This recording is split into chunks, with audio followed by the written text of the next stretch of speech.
ഒരു സമയത്ത് വളരെ ട്രെൻഡിങ് ആയിട്ടുള്ള വൈറലായിട്ടുള്ള ഒരു സാധനമാണ് നമ്മളിന്ന് പിടയ്ക്കാൻ പോകുന്നത്. Creamy butter chicken. ഈ സാധനം ഒന്ന് ഉണ്ടാക്കിയിട്ട് നിങ്ങൾ കഴിച്ചോ കിട്ടോ. ഇത് ഉണ്ടാക്കിയിട്ട് ഇഷ്ടപ്പെട്ടിട്ടില്ല എന്നുണ്ടെങ്കിൽ നിങ്ങൾ ഇവിടെ വന്ന് കമൻറ്റ് ചെയ്യും.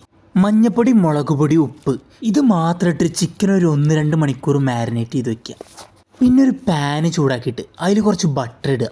അതിലേക്ക് ക്യൂബ്സ് ആക്കി അരിഞ്ഞിട്ടുള്ള ഉള്ളി, പിന്നെ ഇഞ്ചിയും വെളുത്തുള്ളി, അതിലേക്ക് ഓൾ സ്പൈസസും കൂടി ഇട്ടിട്ട് നന്നായിട്ട് ഇങ്ങോട്ട് മൂപ്പിച്ചെടുക്കുക. പിന്നെ നമ്മളെ വറ്റൽമുളക്, ക്യൂബ്സ് ആക്കിയിട്ട് അരിഞ്ഞിട്ടുള്ള തക്കാളി, ഇത് രണ്ടും കൂടി ഇങ്ങോട്ട് ചേർത്ത് കൊടുത്തിട്ടേ നന്നായിട്ട് അങ്ങോട്ട് വഴറ്റിയെടുത്തോളി. പിന്നെ അതിലേക്ക് ഒരു 4-5 കാഷ്യൂനട്ടും ചേർത്ത് കൊടുത്തിട്ട് ഒന്ന് ഇളക്കി കൊടുത്തതിന് ശേഷം നമുക്ക് അതിലേക്കുള്ള പൊടികൾ ചേർത്ത് കൊടുക്കാം. ജീരകപ്പൊടി, ചിക്കൻ മസാല, ഒരു നുള്ളു മുളക് പൊടി, ഇത് മാത്രമേ നമ്മൾ ചേർത്ത് കൊടുക്കണുള്ളൂ. ആ മസാലകളുടെയൊക്കെ പച്ചമണം മാറുന്നവരൊന്ന് ഇളക്കി കൊടുത്തോളൂ. എന്നിട്ട് നേരെ തീ ഓഫ് ആക്കിയിട്ട് ഒരു 10 മിനിറ്റ് ചൂടാറാൻ വേണ്ടി വെക്കുക. അതേസമയം നമുക്കൊരു പാനിൽ എണ്ണ ഒഴിച്ചിട്ട് നമ്മളെ ചിക്കനെ ഷാലോ ഫ്രൈ ചെയ്തെടുക്കുക.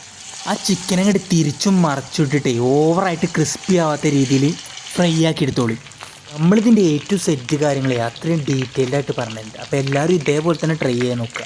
നേരത്തെ മാറ്റി വെച്ച സാധനങ്ങളൊക്കെ എടുത്തിട്ടേ അരച്ചങ്ങോട്ട് പേസ്റ്റ് ആക്കിയിട്ട് ഇതിലാണ് ചേർത്ത് കൊടുത്തോളൂ. ആ ചിക്കനെ അങ്ങോട്ടും ഇങ്ങോട്ടും മറിച്ചിട്ട് സ്ലോ കുക്ക് ചെയ്തിട്ടാണ് എടുത്തോളി. നമ്മളെ ഗ്യാസിൻ്റെ ഫ്ലെയിം ഉണ്ടല്ലോ അത്രയും ലോ ആക്കി വെക്കണം. പിന്നെ ഒരു 1/2 മണിക്കൂർ ഇതങ്ങോട്ട് സ്ലോ കുക്ക് ചെയ്തെടുത്ത് എൻ്റെ മക്കളെ ഭയങ്കര ജ്യൂസി ആയിട്ടുള്ള ചിക്കൻ കിട്ടും.